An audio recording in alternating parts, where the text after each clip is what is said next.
É o programa Bíblia no meu dia a dia e é sempre bom ter a companhia de cada um de vocês.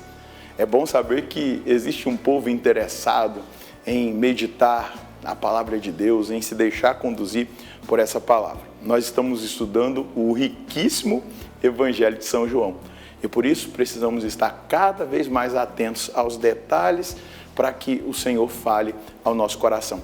Vamos pedir o Divino Espírito Santo para Ele nos conduzir no nosso estudo bíblico. Em nome do Pai, do Filho e do Espírito Santo. Amém. Vinde, Espírito Santo, enchei os corações dos vossos fiéis e acendei neles o fogo do vosso amor. Enviai o vosso Espírito e tudo será criado e renovareis a face da terra. Oremos, ó Deus que instruíste os corações dos vossos fiéis com a luz do Espírito Santo, fazei que apreciemos retamente todas as coisas, segundo o mesmo Espírito, e gozemos sempre da sua consolação, por Cristo Senhor nosso. Amém.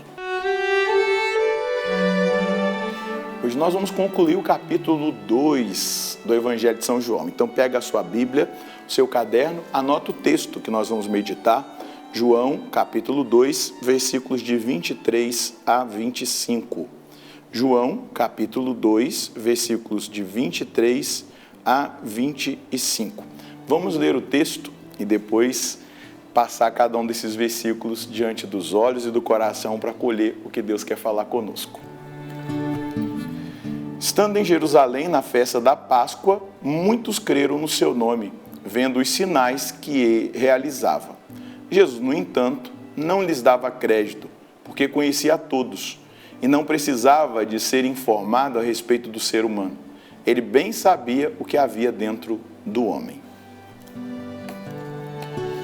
São apenas 3 versículos, mas que nos ajudam muito na compreensão da nossa realidade humana. Não num pessimismo, mas naquilo que é a realidade, porque nós fomos marcados pelo pecado original. Então vamos lá. Estando Jesus em Jerusalém na festa da Páscoa, é a primeira Páscoa que Jesus vive em Jerusalém, já conhecido publicamente, pregando, fazendo sinais, curando, não é? Muitos creram no seu nome ao ver os sinais que ele realizava. Então, os sinais chamavam muita atenção das pessoas, porque imagina um pregador taumaturgo que faz grandes sinais, milagres, curas. Então as pessoas ficavam ali impressionadas com Jesus, com a ação dele, com a atividade messiânica de Jesus. Porém, olha só, versículo 24. Jesus, no entanto, não lhes dava crédito porque conhecia a todos. Aqui está um atributo divino. Deus é onipotente, onipresente e onisciente. Não era somente um dom de ciência, era um dom de conhecimento do coração plenamente divino. Então é um atributo de Deus. Jesus conhecia a todos.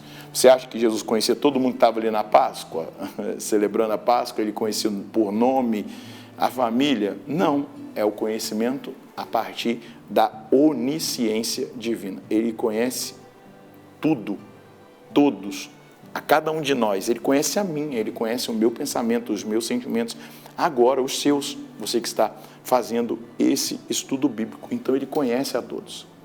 O salmista vai dizer, né? Antes mesmo até que as palavras saiam da nossa boca, ele já sabe o que nós vamos dizer, o que nós vamos pedir. Não existe espaço, lugar que nós estejamos distantes do olhar de Deus. Inclusive, no Salmo 120, vai dizer que não cochila, não dorme e nem vigia o guarda de Israel, o guarda do seu povo. Ele está atento a cada movimento, a cada realidade, a cada sentimento, a cada pensamento nosso. E aí, versículo 25, ele não precisava de que lhes dessem testemunho a respeito do homem, pois ele bem sabia o que havia dentro do homem. No Concílio de Trento, essa realidade do pecado original foi muito bem trabalhado, e principalmente aquilo que o pecado original nos leva a tender. A grande graça que os santos tinham e nos ensinam, os homens e as mulheres santas, santos, é exatamente a humildade. Você nunca vai ver um santo se declarar santo. Você vai sempre percebê-lo tocando na sua humanidade fragilizada. Veja só, vou dar um exemplo. São Felipe Neri, que é um dos santos que eu tenho devoção, ele vai dizer assim, todos os dias de manhã quando ele acorda: Senhor, segura o Felipe, porque senão no final do dia ele é capaz de estragar tudo.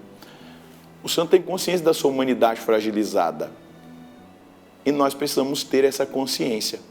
Sabe por quê? Porque muitas vezes a vaidade, o orgulho, às vezes a gente acha que está progredindo espiritualmente, né? Nossa, eu estou tendo uma caminhada maravilhosa, como eu avancei espiritualmente. Aí você vai se deleitando ali daquela vaidade, daquele orgulho, e vai perdendo aquela capacidade de desconfiar-se de si mesmo, que é uma das coisas que os místicos, a doutrina espiritual, nos ensina.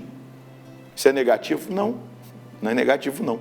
Eu tenho que confiar totalmente em Deus. Vamos lembrar, maldito o homem que confia no próprio homem. O profeta vai dizer, não é? O livro sapiencial vai nos alertar exatamente pelo conhecimento que se tem da fragilidade humana. Da fragilidade humana a partir do pecado, das origens. Nós fomos batizados, nós fomos enxertados em Cristo. Mas verdade ou não é que a tentação continua aí? No seu coração, nos seus pensamentos, provocando as suas atitudes, as suas reações. Porque é assim também comigo, não é diferente. Por isso que Jesus lá em Marcos 14, 38, ele vai dizer assim: orai e vigiai para não cair em tentação. O vosso espírito está pronto, mas a vossa carne é fraca. Nós não podemos cair num humanismo sentimentalista que fica dizendo: a gente não pode ficar pensando negativamente assim de nós, a gente é bonzinho. Não é que o ser humano acorde querendo fazer o mal, mas ele tende para o mal. Quando você vê uma absurdidade, né? Você vê uma notícia, uma barbaridade que alguém fez. Nós estamos vendo aí essas guerras que estão acontecendo, as coisas bárbaras que muitas vezes acontecem. Você vai ver, o ser humano é capaz das coisas mais vis. Como a gente pergunta, mas como que essa pessoa foi capaz de fazer isso? Meu irmão, se não for a graça, nós também somos capazes. Se nós não nos colocarmos diante de Deus, nós também somos capazes das piores coisas. Eu, Padre Roger, digo para você, sou capaz das piores coisas. Mas é a graça de Deus, é o desconfiar de mim mesmo e confiar totalmente em Deus. É a humildade de entender que eu preciso de Deus, que eu necessito da graça de Deus, porque senão eu estrago tudo. Ao mesmo tempo, o ser humano também é capaz de atos heróicos. Olha como a gente tem visto atos heróicos de tantas pessoas que às vezes dão até a própria vida para proteger a vida dos outros. Professores, como nós temos visto em alguns casos, bombeiros e tantas outras pessoas dentro da sociedade que nós vamos vendo atos heróicos. Mas também atos heróicos de fé, de renúncias, de capacidade de penitência, atos heróicos, heroísmo.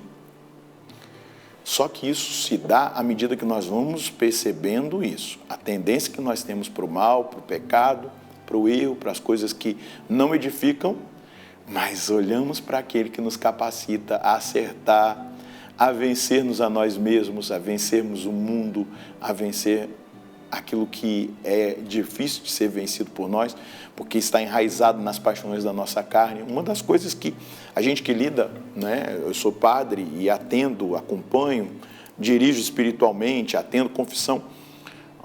Vamos olhar para uma realidade que é comum a todos nós, que é a realidade da afetividade e da sexualidade. É algo que está em nós, não tem como tirar.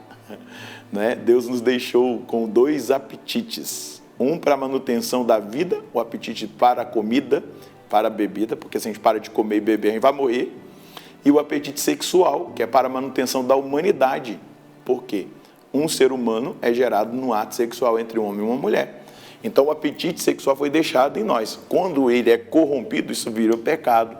Não é verdade? Quando é vivido de uma forma que não deve ser, não é vivida seja fora do casamento ou dentro do casamento com uma pessoa que não faz parte do relacionamento matrimonial, no caso é o adultério, e no outro caso, fora do casamento, é a fornicação. Então, essa tendência está em nós, não tem como tirar. A gente tem que pedir a graça a Deus para conseguir viver a castidade, para conseguir viver a pureza. Os casados viver a castidade matrimonial, os solteiros viver a castidade dentro da vida de solteiro, só que é uma batalha.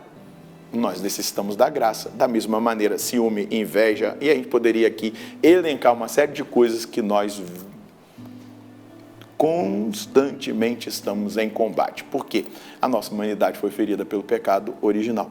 Então Jesus vai dizer que não precisava que lhe dessem testemunho a respeito do homem, pois ele bem sabia o que havia dentro do homem. Então é olhar para Jesus, é acolher a redenção do Senhor e é buscar exatamente essa comunhão cotidiana com Ele, com a palavra dEle, que vai nos capacitando a responder de forma diferente, a agradar nosso Senhor. Qual é a mensagem de hoje?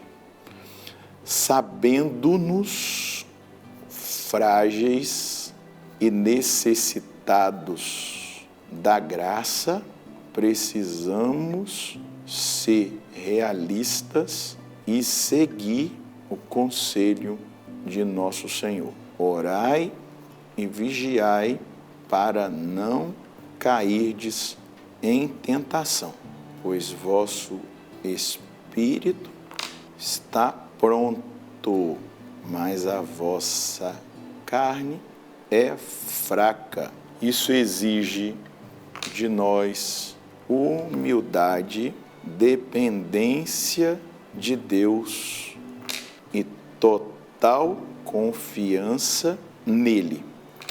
Muitas vezes precisaremos buscar ajuda na confissão e na direção espiritual. O Senhor quer e nós conseguiremos vencer-nos a nós mesmos para dar a vitória a Deus. É exatamente isso, a consciência. O Scopoli, naquele livro Combate Espiritual, né, ele vai dizer assim, num determinado momento, desconfie de si mesmo e confie totalmente em Deus. Esse é o processo. Jesus deixa isso muito claro para nós no texto que nós meditamos. Vamos rezar? Senhor, sem a Tua presença, sem a Tua graça, eu sou capaz de estragar tudo. Os meus irmãos que agora estão rezando comigo e reagindo a essa palavra do Evangelho também são capazes de estragar tudo. Nós somos capazes das coisas mais vis que existem sobre a face dessa terra. Mas com a Sua graça, nós somos vencedores. Por isso, Senhor, humildemente nós nos aproximamos da Sua presença, movidos pela palavra, movidos pela meditação que nós fizemos desse texto bíblico e nos colocamos totalmente dependentes do Senhor, dependentes da graça do Senhor. Principalmente, Senhor Deus, capacita-nos a orarmos mais e a vigiarmos mais para não cairmos em tentação, para honrarmos o Senhor. Conquistando essa vitória, é o Senhor que sairá vencedor na nossa vida. Somente a graça do Senhor nos é suficiente. Por isso, hoje, eu quero dizer ao Senhor, eu confio em Ti e quero confiar ainda mais e cada dia mais. Mas também eu desconfio de mim mesmo, porque sem o Senhor, eu volto a dizer, eu sou capaz de estragar tudo, como dizia São Felipe Neri, até o final do dia. Então, conceda a mim e aos meus irmãos essa graça, para que nós perseveremos e agrademos o seu divino coração.